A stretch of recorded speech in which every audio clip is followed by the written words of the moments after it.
हाय केम छो मित्रों मजामा। आज आपणे तमारे 11मा ધોરણની અંદર ચેપ્ટર જે છે પ્રકાશ સંશ્લેષણ 13મું ચેપ્ટર ચોપડીમાં પેજ નંબર 216-17 પેજ નંબર 216 અને 17 ઉપર આ ટોપિક આપેલો છે। અંધકાર પ્રક્રિયા अथवा जीव संश्लेषण तबक्को अथवा C3 चक्र अथवा केल्विन चक्र बोलिए आपणे पीसीआर चक्र पण कही शकाय के मध्य पर्णना कोषोमां थती प्रक्रिया आवुं पण कही शकाय। बराबर आटला बधा नाम केम पाड्या? अंधकार प्रक्रिया केम कहेवाय तो तमने खबर छे। अंधकार प्रक्रिया एटले आ प्रक्रिया थवा माटे वनस्पतिनी अंदर आ प्रक्रिया थवा माटे प्रकाशनी जरूर होती नथी, माटेना अंधकार प्रक्रिया कहेवाय। वनस्पतिमां प्रकाश संश्लेषणनी प्रक्रिया थाय ए बधाने खबर छे। वनस्पतिमां प्रकाश संश्लेषणनी प्रक्रिया थाय अने आ प्रकाश संश्लेषणनी प्रक्रियानी अंदर मुख्य बे प्रक्रियाओ महत्वनी छे। कई बे प्रक्रियाओ थाय? प्रकाश प्रक्रिया अने अंधकार प्रक्रिया। प्रकाश प्रक्रिया अने अंधकार प्रक्रिया। बराबर मित्रों, तो प्रकाश की जरूर होती नहीं माटेना अंधकार प्रक्रिया कहेवाय। खोराकનું निर्माण थाय सूर्यप्रकाश ની હાજરીમાં વનસ્પતિ પોતાનો ખોરાક ગ્લુકોઝ બનાવે માટેના જીવ સંશ્લેષણ તબક્કો કહેવાય। પ્રથમ નિર્માણ પામતો ઘટક 3 કાર્બનયુક્ત પીજીએ છે। પ્રથમ નિર્માણ પામતો ઘટક 3 કાર્બનયુક્ત ફોસ્ફોગ્લિસરિક એસિડ માટેના C3 પથ કહેવાય। સૌપ્રથમ કેલ્વિન નામના વૈજ્ઞાનિકે ચક્રનું શોધ કરેલી હતી કે વાતાવરણના કાર્બન ડાયોક્સાઇડ માંથી ગ્લુકોઝ કઈ રીતે બને, કાર્બન ડાયોક્સાઇડ નું સ્થાપન કઈ રીતે થાય એની સંપૂર્ણ માહિતી કેલ્વિને આપી માટેના કેલ્વિન ચક્ર કહેવાય। ફોટોસિન્થેટિક કાર્બન રિડક્શન ચક્ર PCR એટલે ફોટોસિન્થેટિક કાર્બન રિડક્શન ચક્ર અને મધ્યપ્રણના કોષોમાં થતી ક્રિયા છે। ઓકે, તો આપણે તમને સવાલ સમજાય તો જો आ समग्र प्रक्रिया 3 तबक्कामां वहेंचाયેલી છે। કેલ્વિન ચક્ર 3 તબક્કામાં વહેંચાયેલું છે। કેલ્વિનના બે સહાયકો પણ હતા, બેન્સન અને બાસમ। આ નામ પણ મેં તમને વચ્ચે કીધેલું હતું, બરાબર। કેલ્વિનના બે સહાયકો હતા, આ બધાએ ભેગા થઈ આની વિશે માહિતી આપેલી હતી। કેલ્વિને સૌપ્રથમ C4 રેડિયોએક્ટિવ તત્વ છે કાર્બનનું, तो आ C14 रेडियोएक्टिव तत्व छे। आनो उपयोग हरित लील कहीए ने आपणे हरित लील एमा करतो अने एमा एमने आ समग्र केल्विन चक्रनी शोध करेली हती। क्लोरेला लील तमने ए पण कही दो, नाम पण तमने कही दीए, क्लोरेला आ लीलमां तेमणे सर्वप्रथम आनी माहिती आपेली हती। ओके, 3 તબક્કામાં થાય। પહેલો તબક્કો કાર્બોક્સિલેશન, બીજો તબક્કો રિડક્શન, ત્રીજો તબક્કામાં આનું નામ આવડે છે રિબ્યુલોઝ બાયફોસ્ફેટ। રિબ્યુલોઝ બાયફોસ્ફેટનું પુનર્નિર્માણ થયું। કીટોસ શર્કરા છે ભાઈ, ચેપ્ટર 9 ધોરણ 11 ની અંદર જય ગણવો એમાં આવી ગયા મોનોસેકેરાઇડ, ટ્રાયોસ, પેન્ટોઝ, હેક્ઝોસ, પેન્ટોઝ। આ પેન્ટોઝ શર્કરા અને પેન્ટોઝમાં બે પ્રકારની હોય, આલ્ડોઝ અને કીટોઝ। तो आ कीटोस प्रकार की शर्करा कहेवाय। कीटोस शर्करा के आमा क्रियाशील समूह कोण आवेलो हशे? कीटोन। आखुं नाम रिब्युलोज बायफोस्फेट एनुं पुनर्निर्माण। तो आ 3 प्रकारना तबक्का थाय छे અને આ સમગ્ર ક્રિયા થવા માટે જવાબદાર ઉત્સેચકનું નામ તમને પાક્કું આવડે છે તો રૂબિસ્કો કહેવાય। રૂબિસ્કો એટલે રિબ્યુલોજ બાયફોસ્ફેટ કાર્બોક્સિલેઝ ઓક્સિજનેઝ। રિબ્યુલોજ બાયફોસ્ફેટ કાર્બોક્સિલેઝ ઓક્સિજનેઝ કાં તો કાર્બોક્સિલેઝ ઓક્સિજનેઝ તરીકે પણ ઓળખાય। जो रिब्युलोज बायफोस्फेट आरबीपी नामनी शर्करा CO2 સાથે જોડાઈ જાય, CO2 સાથે જોડાઈ જાય તો આ ઉત્સેચક કહેવાશે रिब्युलोज बायफोस्फेट कार्बोक्सिलेज। અને જો रिब्युलोज बायफोस्फेट વાતાવરણના O2 સાથે જોડાઈ જાય તો એને કહેવાશે रिब्युलोज बायफोस्फेट ऑक्सीजनेज।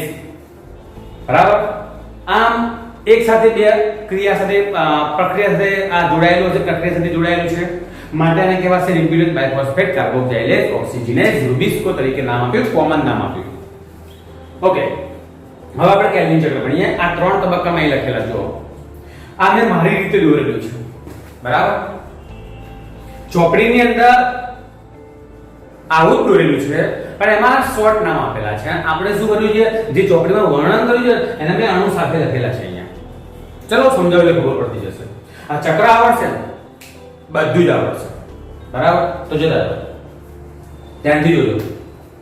સૌ પ્રથમ તો વાતાવરણનો CO2 તો દેખાય તમને CO2 કાર્બન ડાયોક્સાઇડ આવ્યો, એના 6 અણુ, 6 મોલેક્યુલ્સ એટલે અણુ. તો 6 અણુ એટલે 6m અને 6 કાર્બન. કેમ 6 કાર્બન? કારણ કે કેલ્વિન ચક્ર થવા માટે 6 કાર્બન ડાયોક્સાઇડ ના અણુ જોઈએ, તો જ કેલ્વિન ચક્ર થાય, આપણને ખબર છે. એક સાથે 6 કાર્બન ડાયોક્સાઇડ ના અણુની અંદર પ્રવેશ કરશે ત્યારે ગ્લુકોઝના એક અણુ નિર્માણ થાય. મતલબ કે ગ્લુકોઝના એક અણુના નિર્માણ માટે 6 CO2 ના અણુ જોઈએ. એટલે કે ચક્ર 6 વાર ફરવું જોઈએ. એક વાર કાર્બન ડાયોક્સાઇડ આવશે, પછી બીજી વાર આવશે, ત્રીજી વાર આવશે, ચોથી વાર આવશે, પાંચમી વાર આવશે, છઠ્ઠી વાર આવશે, આવી રીતે આવશે. એટલે અહીંયા 6 કાર્બન ડાયોક્સાઇડ ના અણુ. બરાબર? એ આ હરિતકણના મધ્યપર્ણ પેશીના આધારકમાં, આ સમગ્ર પ્રક્રિયા આધારકમાં થાય. હરિતકણની અંદર બે ભાગ હોય ને, ગ્રે ના આધારક. તો આધારકની અંદર આ પ્રક્રિયા થાય. તો આધારકમાં પહેલેથી જ કોણ આવેલો છે? 5 કાર્બન યુક્ત. કોણ છે? 5 કાર્બન યુક્ત રિબ્યુલોઇક બાયફોસ્ફેટ. જોઈ લો અહીંયા 5 કાર્બન યુક્ત થઈ. પણ આપણે શું કીધું? આના 6 અણુ હતા, તો આના પણ આપણે 6 અણુ લીધા. તો 6 રિબ્યુલોઇક બાયફોસ્ફેટ ના અણુ આ દેખાય છે, અને 6 કાર્બન ડાયોક્સાઇડ ના અણુ જે છે જોડાઈ જશે. જોડાઈ જાય અને 6 અણુ કોના બનાવતા હશે? સૌપ્રથમ અસ્થાયી સંયોજન બનશે. 6 અણુ અસ્થાયી સંયોજનના નિર્માણ થાય. ચલો કાર્બન ગણીએ. અહીં 6 અણુ છે ને કાર્બન ડાયોક્સાઇડના, એક કાર્બન ડાયોક્સાઇડમાં એક કાર્બન હોય, તો 6 કાર્બન ડાયોક્સાઇડમાં 6 કાર્બન જોવા મળશે. એક આરયુબીપી 5 કાર્બનની બનેલી હોય તો 6 આરયુબીપી હોય તો 6 5 30 કાર્બન લખેલા છે. હવે જો અહીંયા આ બંને જોડાઈ ગઈ ને, આની અંદર જવાબદાર ઉછેર કોણ હતો? રુબિસ્કો. આની હાજરીમાં બંને જોડાઈ જાય એટલે 36 કાર્બનનો એક પદાર્થ બન્યો. જોઈ લો 36 કાર્બન થાય ને, 30 ને 6 36 થઈ ગયા. તો 6 અણુ બન્યા અસ્થાયી સંયોજનના. કેમ કે આ 6 અણુ લીધેલા હતા માટે આ 6 અણુ બન્યા. કાર્બન બાજુ લખેલા છે, કાર્બન ખાલી મોઢે રાખજો. બરાબર? ઓકે. હવે આ અસ્થાયી સંયોજન જે હશે એનું Mg+2 કહીએ, એની હાજરીમાં એનું વિઘટન થાય, તૂટી જાય. આ પદાર્થ તૂટી જશે. તૂટી જાય, તરત જ તૂટી જાય. આ તૂટી જશે એટલે એમાંથી અહીંયા શું બનતું હશે? ફોસ્ફોગ્લિસરિક એસિડનો એક અણુ બનશે. ફોસ્ફોગ્લિસરિક એસિડના અણુનું નિર્માણ થાય. આયા અને 12 અણુ બનશે. આ જે અસ્થાયી સંયોજન હશે એમાંથી 12 અણુ PGA ના બનશે. બરાબર? એટલે એમાંથી આ એક PGA 3 કાર્બનનો હોય. ખાસ યાદ રાખજો, એક PGA કેટલા કાર્બનનો છે? 3 કાર્બનનો. એક PGA 3 કાર્બનનો, તો 12 અણુ હોય તો 12 કરીને 36 કાર્બન થાય. એટલે કે અસ્થાયી સંયોજનમાંથી સીધા 12 અણુ બની જશે PGA ના. બરાબર? કઈ રીતે 12 બન્યા? તો હું તમને શોર્ટમાં સમજાવું છું. એક CO2 છે જો, બરાબર, અને એક રિબ્યુલોઇક બાયફોસ્ફેટ લઈએ આપણે. અહીંયા તો 6 ફરવાના કે કેલ્વિન ચક્ર એટલે ખાલી આપણે એકની જ વાત કરીએ. તો આ બંનેમાંથી અહીંયા બની જાય 6 કાર્બન યુક્ત અસ્થાયી સંયોજન. રાઈટ? સંયોજન બની ગયું. હવે આ 6 કાર્બન યુક્ત અસ્થાયી સંયોજનનું તરત જ વિઘટન થાય. કોણ કીધું આપણે? Mg+2 ની હાજરીમાં. એટલે અહીંયા બની જાય PGA ના 2 અણુ બની જાય. શું કીધું મેં? PGA ના 2 અણુ બની જાય. જો એક કાર્બન ડાયોક્સાઇડ ને એક રિબ્યુલોઇક બાયફોસ્ફેટ હોય તો PGA ના 2 અણુ બને. બરાબર? હવે આ બંને 6 લઈએ આપણે. આ બંને અહીંયા 6 અને 6 મૂક્યું તો આ 6 દુ કેટલા બનતા હશે? 6 દુ કેટલા બની જાય? 12 બની જાય ને. બરાબર? તો 12 કાર્બન યુક્ત અસ્થાયી સંયોજન થઈ ગયું. બરાબર? એક મિનિટ, આ 6 નહીં, આ 6 જ બનશે. હા 6 જ બનશે. બરાબર? તો આ 6 કાર્બન યુક્ત અસ્થાયી સંયોજન જે હશે એનું અંદર વિઘટન થાય. આપણે 6 લીધા હોય અને એકમાંથી 2 બન્યા તો 6 લીધા હોય તો 6 દુ કેટલા બની જતા હશે? 12 બની જશે. એક લીધા હતા, એક કાર્બન ડાયોક્સાઇડ હતો. રાઈટ? એક કાર્બન ડાયોક્સાઇડ હોય તો PGA ના કેટલા અણુ બન્યા? કહો. 2 અણુ બન્યા છે કે નહીં? એકમાંથી 2 અણુ બન્યા કે ના બન્યા? તો આપણે આના 6 અણુ લઈશું કે કેલ્વિન ચક્રમાં બધું 6 જોઈએ તો અહીંયા 6 દુ કેટલા થાય? 12 PGA ના અણુ બની જાય. તો આ 12 PGA ના અણુ આ રીતે બનશે.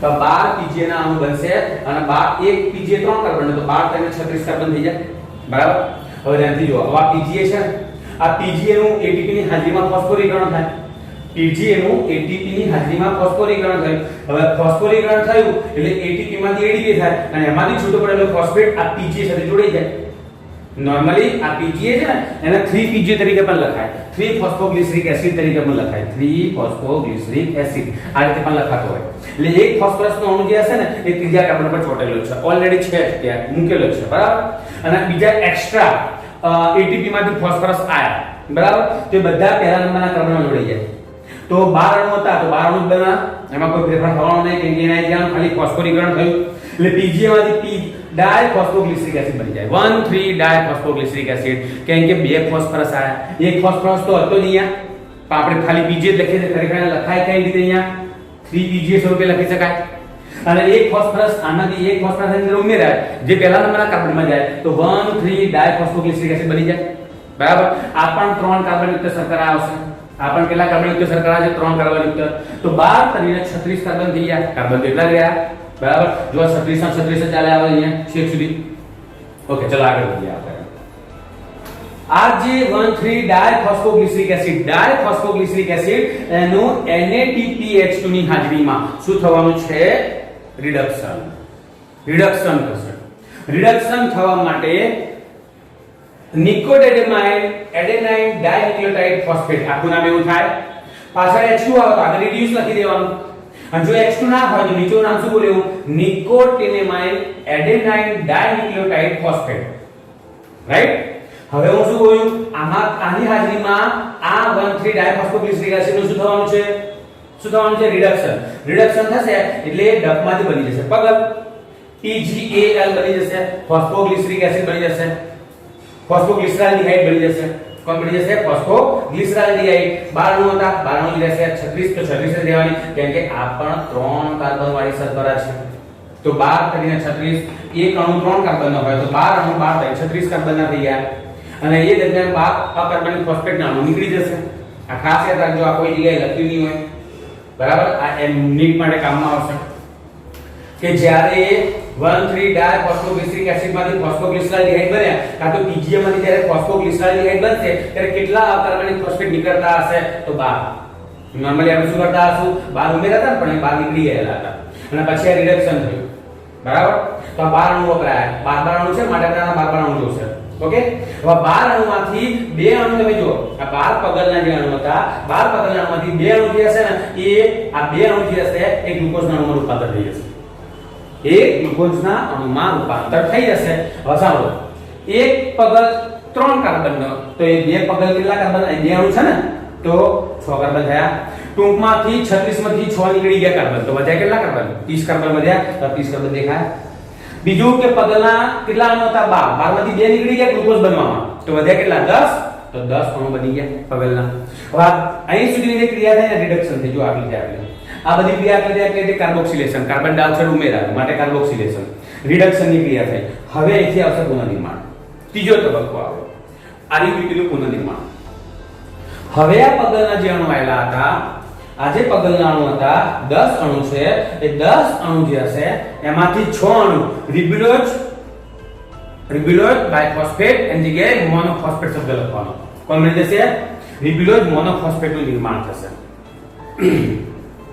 કેટલા છે 10 અણુ છે 10 અણુમાંથી 6 અણુ થઈ જશે પણ યાદ રાખો આ કેટલા કાર્બન વાળો પદાર્થ હતો 3 કાર્બન વાળો તો 10 કરીને કેટલા થાય 30 કાર્બન પણ આ તો 5 કાર્બન વાળો પદાર્થ છે એટલે 6 પંચા કેટલા થઈ ગયા 30 કાર્બનમાં તો કોઈ ફરક ના પડ્યો ખાલી અણુ બદલાઈ ગયો 3 કાર્બનના પગલમાંથી 6 અણુ રિબ્યુલોઇડ મોનોફોસ્ફેટ ના બની જશે બરાબર હવે આ રિબ્યુલોઇડ મોનોફોસ્ફેટ જે હશે એ બંને દરમિયાન 4 અકાર્બનિક ફોસ્ફેટ ના અણુ છૂટા પડ્યા તો પરીક્ષામાં પૂછે કે એક કેલ્વિન ચક્રમાં કુલ કેટલા અકાર્બનિક ફોસ્ફેટ ના અણુ છૂટા પડ્યા કુલ તો 12 ને 4 16 અકાર્બનિક ફોસ્ફેટ ના અણુ છૂટા પડશે આવું કે લખ્યું નહીં હોય ધ્યાન રાખજો બરાબર ઓકે હવે આ 6 અણુ જે હતા રિબ્યુલોઇડ મોનોફોસ્ફેટ ના એનું એટીપી ની હાજરીમાં જોઈ લો એટીપી વપરાશે અહીંયા 6 અણુ હતા ને એટલે 6 એટીપી વપરાયા એટલે એની હાજરીમાં 6 અણુ રિબ્યુલોઇડ બાયફોસ્ફેટ ના પુનર્નિર્માણ વપરાઈ જશે કેમ કે ચક્ર સતત ચાલી રહ્યું છે વાતાવરણ બધી CO2 આવશે પણ આધારકમાં રિબ્યુલોઇડ બાયફોસ્ફેટ ખતમ થઈ જાય આધારકમાં રિબ્યુલોઝ બાયફોસ્ફેટ હોય જ નહીં તો ભાઈ પ્રક્રિયા આગળ વધશે કઈ રીતે? માટે રિબ્યુલોઝ બાયફોસ્ફેટનું પાછું શું કરવું પડશે? પુનર્નિર્માણ કરવું પડશે. તો રિબ્યુલોઝ બાયફોસ્ફેટનું પુનર્નિર્માણ થશે. આ 6 અણુ હતા એમાંથી 6 અણુ બની જશે. આ 5 કાર્બન વાળી આપણે કીધેલી હતી તો 6 પંચાયત કેટલા થયા? 30 કાર્બન થઈ ગયા પાછા. બસ આ ચક્ર શું રહે? ચાલ્યા કરશે. ટૂંકમાં એક ગ્લુકોઝનો અણુ બનાવવો હોય તો કેટલા એટીપી જોઈએ? આવો પ્રશ્ન પૂછાય. એક ગ્લુકોઝનો અણુ બનાવો તો કેટલા એટીપી જોઈએ? કેટલા એટીપી વપરાય? તો 12 તો અહીં વપરાય. જો દેખાય 12 એટીપી અને 6 અહીંયા વપરાય. 12 ને 6 કેટલા થાય? 18 એટીપી એક ગ્લુકોઝનો અણુ બનાવવા માટે. અને 12 NADPH2 વપરાય. કેટલા NADPH2 વપરાતા હશે? 12 NADPH2 વપરાશે એક ગ્લુકોઝના અણુના નિર્માણમાં. તો આ થયું સમગ્ર અંધકાર તબક્કો, કેલ્વિન ચક્ર. ઓકે બાળકો, તો બરાબર જોઈ લેજો, બરાબર સમજી લેજો. કોઈ પ્રોબ્લેમ હોય તો WhatsApp કરજો કાં તો નીચે કોમેન્ટમાં લખજો. લાઈક કરો ના કરો કોઈ ફરક નહીં પડતો, પણ સબસ્ક્રાઇબ કરજો કાં તો પછી બેલ આઇકન દબાવજો. એના કારણ એક જ છે, હજુ સુધી મેં કોઈ વિડીયોમાં આવું કીધું નહીં, પણ એટલા માટે કહું છું કેમ કે હું જે પણ નવા વિડીયો મૂકીશ તો તરત તમને એની નોટિફિકેશન મળી જશે. નહીં તો સમસ્યા શું થશે? મેં વિડીયો ક્યારે મૂકી દીધો હશે ને તમને મોડી નોટિફિકેશન મળશે, કાં તો તમે જોયો પણ નહીં હોય, નોટિફિકેશન નહીં મળે એટલે. અને તમે મને વારે ઘડી WhatsApp કઈ કર્યા કરશો કે સર આ વિડીયો મૂકો, આ વિડીયો મૂકો, બેટર છે એવું કરી દેજો, સબસ્ક્રાઇબ કરી દેજો બરાબર, અને બેલ આઇકન દબાવી દેજો, વાંધો નહીં. લાઈક કરો ના કરો એનો કોઈ ફરક નહીં પડતો, તમને ખબર પડવી જોઈએ મારા માટે. ઓકે, આવજો, બાય.